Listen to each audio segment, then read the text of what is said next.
नमस्कार दोस्तों। हमारी लास्ट क्लास में हमने कुछ टर्म्स के बारे में पढ़ लिया था, जो थी concentration, strength, weight by weight percentage, weight by volume percentage, volume by volume percentage, molarity, molality and normality. इन सभी चीज़ों के बारे में हम हमारी लास्ट क्लास में पढ़ चुके थे। आज की इस क्लास में जो टॉपिक हमें कवर करने हैं वो है पीपीएम, पार्ट्स पर मिलियन, पीपीबी, पार्ट्स पर billion and mole fraction. In terms के बारे में आज की क्लास में पढ़ना स्टार्ट करते हैं। चलिए शुरू करते हैं। फर्स्ट टॉपिक जो हमें यहाँ पढ़ना है उसका नाम है शॉर्ट में पीपीएम, या जिसे हम कहते हैं पार्ट्स पर मिलियन। इसी तरीके से जो अगली टर्म इसी से रिलेटेड है उसे कहते हैं पार्ट्स पर बिलियन। देखिए, लास्ट क्लास में जो हमने पढ़ा था जिसमें हमने wait by weight percentage, weight by volume percentage and volume by volume percentage को स्टडी किया था। अब मान लीजिए कि इसी सेम केस में अगर कोई सब्सटेंस है, सोल्यूट, आप उसे डिसोल्व करते हो सॉल्वेंट में, बट उसकी कंसंट्रेशन जो है उस सॉल्यूशन में बहुत बहुत ज़्यादा कम है। इसलिए अगर कभी भी आप मोलैरिटी, मोलैलिटी, नॉर्मेलिटी जैसे कंसंट्रेशन को एक्सप्रेस करने के तरीके का यूज़ करते हैं तो जो वैल्यू आती है वहाँ पर उन प्रॉपर्टी की वो बहुत ही थोड़ी आती है, छोटी आती है, सिग्निफिकेंट वैल्यू नहीं आती है, क्योंकि जो सब्सटेंस प्रेजेंट है वो ट्रेस अमाउंट में प्रेजेंट है, उसकी सोल्युबिलिटी जो है वो बहुत ज़्यादा कम है। उस वे में, उस जगह पे हम नॉर्मल वे से हट के थोड़ा सा जिन टर्म्स का इस्तेमाल करते हैं उन्हीं का नाम है पार्ट्स पर मिलियन एंड पार्ट्स पर बिलियन। जैसे जब आप वेट बाय वेट परसेंटेज पढ़ रहे थे तो हमने देखा था कि भाई कितना सोल्यूट का वेट है डिवाइडेड बाय कितना सॉल्यूशन का वेट है, मल्टीप्लाई बाय परसेंटेज के वक्त हमने कर दिया था 100 से मल्टीप्लाई। लेकिन क्योंकि अब हमें सिग्निफिकेंट अमाउंट जानना है, उसका हमें निकालना है कि वो अमाउंट कितना प्रेजेंट है, तो सिग्निफिकेंट वैल्यू आए, इसलिए जो सोलवेंट पार्ट जो आप डील कर रहे हो, पहले जो आउट ऑफ 100 आप डील कर रहे थे उसी को हम लार्ज अमाउंट में ले लेते हैं और यहाँ पर हम उसे 10⁻6 पार्ट ले लेते हैं। जैसे अगर 100 ml अगर आप ले रहे थे, आउट ऑफ 100 अगर आप किसी चीज़ को निकालते हैं तब आप उसे परसेंटेज कह रहे होते हैं। लाइक 100 में से आपके 50 मार्क्स आए या 60 आए या 80 आए या 90 आए, मीनिंग उतने मार्क्स हैं आपके आउट ऑफ 100। अब अगर मान लीजिए कि 100 का पेपर ना होता, 50 का नंबर का पेपर होता, तो भी अगर आप परसेंटेज मेंशन करते तो उसका मतलब ये है कि अगर 100 का टोटल पेपर होता तो 100 में से आपके कितने नंबर आते। वैसे ही हमने क्या किया, ये जो 100 है इसकी जगह लार्ज क्वांटिटी ऑफ सोलवेंट ले ली, और वो लार्ज क्वांटिटी कितनी ले ली, 10⁻6 पार्ट। तो अब अगर आप wait by wait, wait by volume और वॉल्यूम बाय वॉल्यूम जो ये रेशियो निकाल रहे थे मल्टीप्लाई बाय 10⁻6 कर देंगे तो जो ओवरऑल निकल के जो वैल्यू आएगी उसी का नाम है पार्ट्स पर मिलियन। ओके, जैसे देखिए, हमारे घर पे एक वाटर प्यूरिफिकेशन का डिवाइस है जिसे हम आरओ कहते हैं, रिवर्स ऑस्मोसिस बोलते हैं। ये ऑस्मोसिस के रिवर्स पे बेस्ड एक इंस्ट्रूमेंट होता है, डिवाइस होता है, जो कि इम्प्योर वाटर से प्योर वाटर बनाता है। जब भी कभी कोई आरओ टेक्नीशियन आता है हमारे आरओ की सर्विस करने के लिए तो उसके पास एक टीडीएस मीटर होता है। वो अपने इस टीडीएस मीटर से क्या करता है, हमारे पानी के सैंपल की जांच करता है और देखता है कि उसके अंदर टोटल डिजोल्व्ड सॉलिड कितने प्रेजेंट है। उस टोटल डिजोल्व्ड सॉलिड का नंबर मान लीजिए कि 100 प्रेजेंट है, 150 प्रेजेंट है, या 200 या 1000 या 2000 प्रेजेंट है। इससे फिर वो बताता है कि भी जो हमारा पानी है उसके अंदर जो डिजोल्व्ड मिनरल्स है वो कम है या ज़्यादा है, उस जगह पर हमारा आरओ काम करेगा या नहीं करेगा, या आरओ अगर काम कर रहा है तो वो कितने टीडीएस के पानी को कन्वर्ट करके कितने टीडीएस में कन्वर्ट कर रहा है।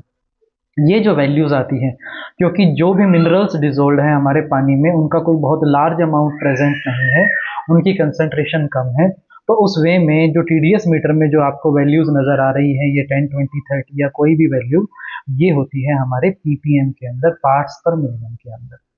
वैसे ही मान लीजिए कि अगर कोई ऐसा सब्सटेंस है जिसकी कंसंट्रेशन और ज़्यादा कम प्रेजेंट है, तो ऐसे केस में एक सिग्निफिकेंट आंसर जानने के लिए, एक वैल्यू जो आप डील कर पाएँ जिसे, उसे जानने के लिए जिस टर्म का आप इस्तेमाल करते हैं उसे हम कहते हैं पार्ट्स पर बिलियन। पार्ट्स पर बिलियन में 10⁻6 पार्ट को डील करने की बजाय हम 10⁹ पार्ट को डील कर लेते हैं। जैसे अगर हमसे बोला गया कि भी आप ये वेट बाय वॉल्यूम वाली चीज़ ही डील करें, लेकिन पार्ट्स पर बिलियन में डील करें, तो हम कहेंगे कि भी कितना वेट है, किसका, सोल्यूट का, डिवाइड बाय कितना वॉल्यूम है सॉल्यूशन का, एंड देन मल्टीप्लाई बाय 10⁹9। ये जो आंसर निकल के आएगा इसकी जो यूनिट होगी वो पार्ट्स पर बिलियन होगी। तो यहाँ दो काइंड के क्वेश्चन हमसे पूछे जाते हैं। एक तरह का क्वेश्चन ऐसा हो सकता है कि बताइए कि ये जो पीपीबी और पीपीएम टर्म है इनका इस्तेमाल कब किया जाता है। तो आप सिंपल से वे में एक्सप्लेन करते हैं कि भाई जब भी कोई चीज़ बहुत ट्रेस अमाउंट में प्रेजेंट हो, जैसे अगर आपके पास एक रिवर है, एक लेक है आपके पास, उस लेक में बहुत सारा पानी प्रेजेंट है, और उस लेक में जो पानी प्रेजेंट है आप सोच रहे हैं कि उसके अंदर कितना मर्क्यूरी प्रेजेंट है। तो अगर आप उसका एक सैंपल लेते हैं छोटा सा, उस सैंपल के अंदर अगर आप मर्क्यूरी निकालते हैं तो उसकी जो वैल्यू आएगी वो बहुत ज़्यादा कम आएगी। तो आप क्या करें, इसकी सिग्निफिकेंट वैल्यू जानने के लिए क्यों ना जो आप लिक्विड ले रहे हो, सोलवेंट ले रहे हो, उसका ग्रेटर अमाउंट हम डील करना स्टार्ट कर दें। तो अगर उसी लेक के पानी का 10⁻6 पार्ट या 10⁻9 पार्ट अगर हम ले लें और उसके अंदर टोटल आपका अमाउंट ऑफ मर्क्यूरी मेंशन करें, तब जो आपका आंसर आएगा वो वैल्यू होगी आइदर पीपीबी में और पीपीएम में। तो ये हुआ कि पीपीएम और पीपीबी होती क्या है और इनका इस्तेमाल कब किया जाता है।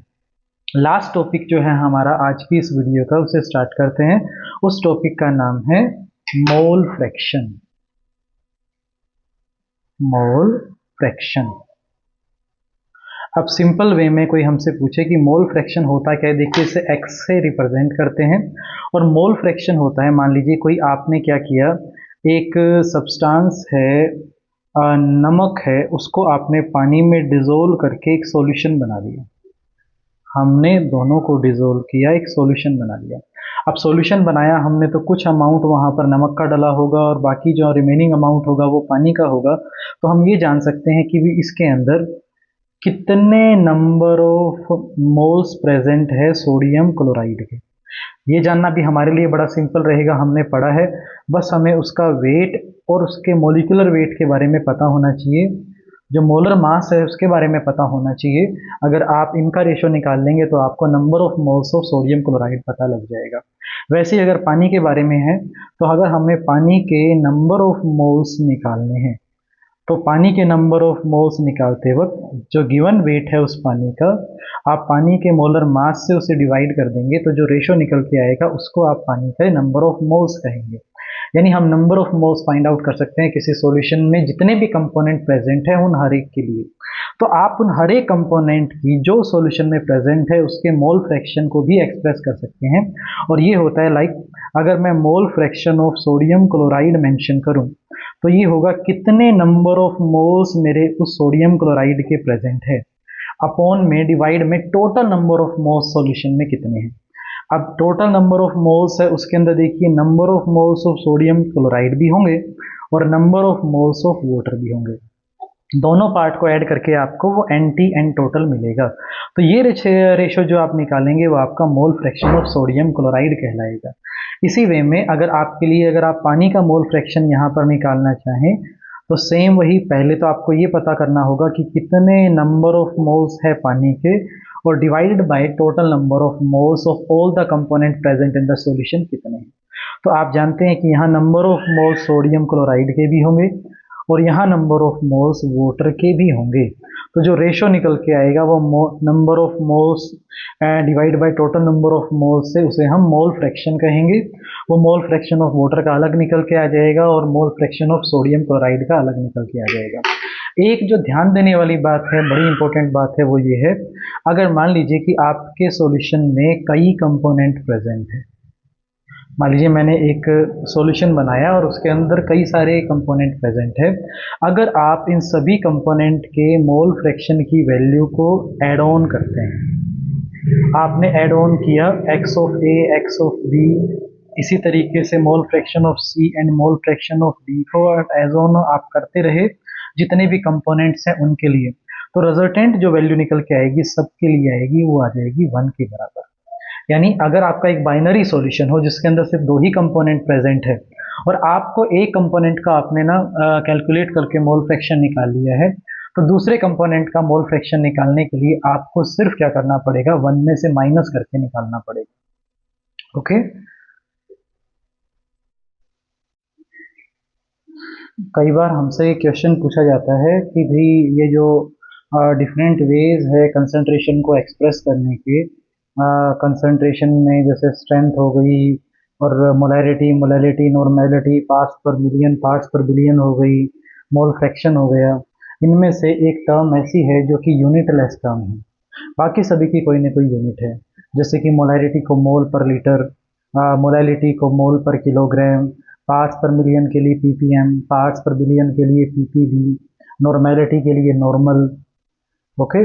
लेकिन मोल फ्रैक्शन एक हमारी टर्म है जिसके लिए कोई भी यूनिट नहीं है। तो अगर कभी कोई पूछे हमसे यूनिटलेस टर्म कौन सी है इनमें से, तो हम आंसर देंगे कि जो मोल फ्रैक्शन है वो एक यूनिटलेस टर्म है। ओके। तो आज की इस वीडियो में हमने हमारा टॉपिक पूरा किया जिसका नाम था different ways of expressing the concentration of a solution. किसी भी सॉल्यूशन की कंसंट्रेशन को कितने तरीके से एक्सप्लेन किया जा सकता है। उम्मीद है कि आप सबको ये सारे टॉपिक आसान लगे होंगे और पूर्णतः समझ में आए होंगे। अब इनसे जुड़े जो न्यूमेरिकल्स है वो किसी सेपरेट वीडियो में करेंगे, ताकि ये जो वीडियो का दो पार्ट में हमारी different ways to express the concentration of a solution बनी, ये और लेंथी ना हो। आज की वीडियो के लिए इतना ही, मिलते हैं फिर किसी वीडियो में किसी और टॉपिक के साथ। धन्यवाद।